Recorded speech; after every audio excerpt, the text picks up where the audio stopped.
இதயம் wishes you a very happy new year.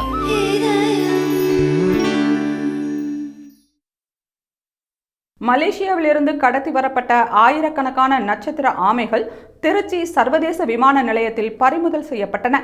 நட்சத்திர ஆமைகள் IUCN எனப்படும் பன்னாட்டு இயற்கை பாதுகாப்பு சங்கத்தின் சிவப்பு அட்டவணையில் அழிய வாய்ப்புள்ள உயிரினங்களின் பட்டியலில் வைக்கப்பட்டுள்ளன. மேலும் இந்திய வனவிலங்கு பாதுகாப்பு சட்டத்தின் 4வது அட்டவணையில் இந்த ஆமைகள் பட்டியலிடப்பட்டுள்ளதால் இவற்றை வேட்டையாடுவதோ விற்பனை செய்வதோ சட்டப்படி குற்றம்.